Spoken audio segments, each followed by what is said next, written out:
The sun lay low over the endless savanna, spilling gold across the grasslands like a river of fire. The air shimmered with heat, and the distant acacias stood like watchful sentinels under a pale blue sky. The herds had moved on weeks ago, driven westward by the scent of rain, and the plains now felt abandoned, save for the whispers of the wind. Yet somewhere out there, in the hidden places between hill and horizon, two forces gathered, lions, both proud and desperate, bound by the law of tooth and claw to settle the oldest question of all, who would rule the land beneath the sun. The white lions had reigned for as long as memory stretched, their pale coats like moonlight woven into flesh. Their legend said they were born from the breath of the Great Spirit itself, each generation marked by the same bright mane that crowned their kings. Althor, their ruler, stood atop a weathered rock that jutted from the earth like a broken tooth, his silver mane rippling in the warm evening breeze. His eyes, pale but unyielding, swept over his pride. They were fewer than in years past, some lost to age, others to the dry seasons that had stolen prey from the land, but they still carried themselves with the quiet arrogance of royalty. Beside Althor stood his queen, Sarella, her coat almost shimmering white, and behind them, warriors and hunters gathered in a loose circle. Among them was their son, Kaelin, not yet fully grown into his mane, but already brimming with the restless energy of youth. His shoulders were broad, his claws sharp, his amber eyes lit with a hunger not for food, but for glory. The air felt heavier than usual, as if it knew the weight of the words about to be spoken. Althor's voice carried low, steady, but edged with a gravity that made even the cubs stop their playful wrestling. "The brown manies have crossed the river Zenga again," he said, scanning the faces of his pride. "3 of our hunting parties have been driven back. This is no longer theft of prey. This is the march of conquerors."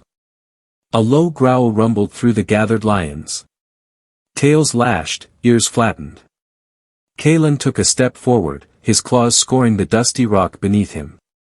"Then we meet them with teeth and claws," he said fiercely. "We are the white mane.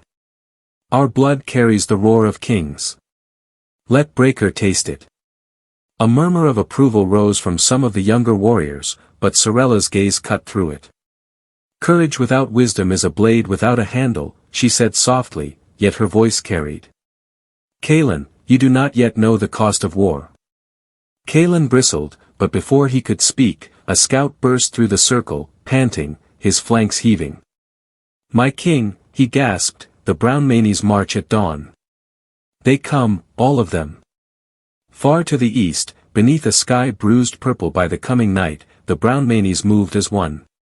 Dust rose behind them, stirred by the thud of dozens of paws. They were a wall of earth and rust and gold, their manes thick and unkempt, their eyes hard as flint. Breaker led them, a massive lion with scars like pale rivers cutting through the dark of his coat, his mane a deep brown streaked with gray. His body carried the history of 100 battles, each one a step closer to this moment. He did not look back at his pride, he knew they would follow him to the end. At his right flank walked his son, Rovan. Leaner than his father but no less dangerous, Rovan's golden eyes burned with a quiet cunning. "The white mane will not surrender easily," he said. Breaker's lip curled in something that might have been a smile if it weren't so devoid of warmth. "Good. If the land bleeds, it will remember who owns it. By the next moon, our cubs will play in their den." The first meeting came at the river Zenga. The rains from the northern mountains had turned it into a fast, swirling barrier, its surface reflecting the moon in broken shards. On the western bank, the white lions formed a wall of pale fur, their bodies tense, tails twitching.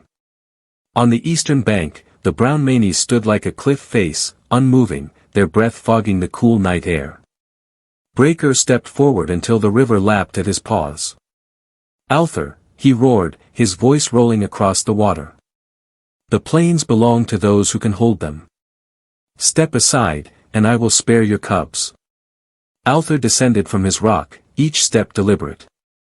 "A king who must steal his crown is no king at all," he replied. There was no more talk.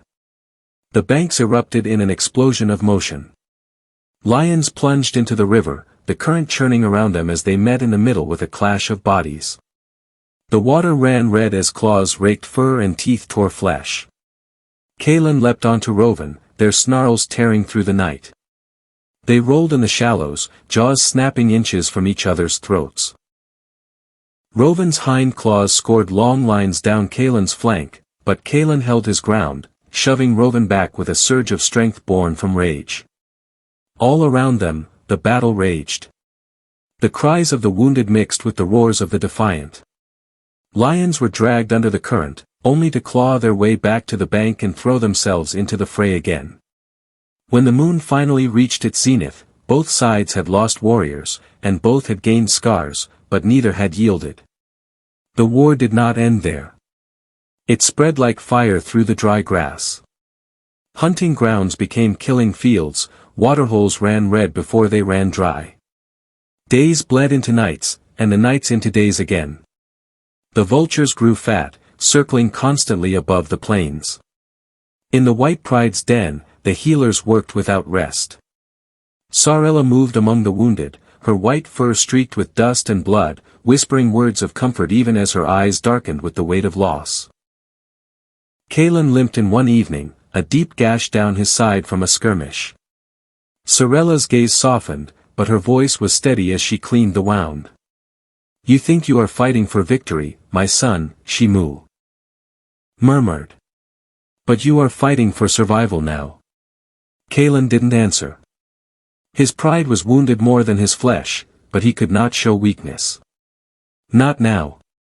The final blow came at dusk, weeks later. A storm brewed on the horizon, but the brown manies struck before the first drop of rain fell. They swept into white territory like a wave, driving deep into the heart of it. Fires from distant lightning strikes had set the grass ablaze in patches, casting the battlefield in a hellish glow. The air stank of smoke and blood. Althor roared his pride into formation. Kaelin stood at his side, the two of them a wall of pale fury against the oncoming tide. "No matter what comes," Althor growled, "hold the line." The two prides slammed together, the impact shaking the ground. The sound was a storm of roars and the wet tearing of flesh. Kaelin met Rovan again, and this time there was no pause, no circling, they collided in a frenzy of claws and teeth. They fought like mirror images, each blow matched, each feint countered. But Rovan was faster now, sharper. A slash across Kaelin's throat sent him staggering. He fell to his knees, choking on his own breath, the world spinning around him. Althor's roar split the air, a sound of rage and grief. He tore into Rovan, but Breaker crashed into him with the force of a falling tree.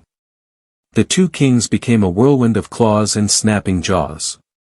They rolled through blood and dirt, each trying to land the killing bite. At last, Breaker's jaws closed on Althor's neck, and with a final wrench, the White King fell. The light faded from his eyes as the smoke curled above them. Sarella's cry pierced the chaos. The white lions faltered, their formation breaking. The brown manies surged forward, driving them back, tearing through the last of their defenses. When the sun rose the next morning, the grass still smoked. The brown manies stood over the ruins of the White Pride's den. Breaker's mane was matted with blood, his chest heaving. Only a handful of white lions survived, and they were driven into exile. Sarella, limping and hollow-eyed, led the last cubs into the tall grass, disappearing into the horizon. Kaelin's body lay beside his father's, his mane stirring gently in the morning breeze. Breaker climbed the highest rock and roared, the sound rolling across the plains like thunder. It was not a roar of triumph, but of dominance, cold and absolute. The Great Plains belonged to the brown manies now. But far beyond the horizon, in the shelter of a distant valley, a single white cub lifted its head to the wind.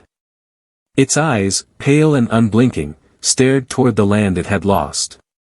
Somewhere in its small chest, the roar of kings waited, patient and unbroken.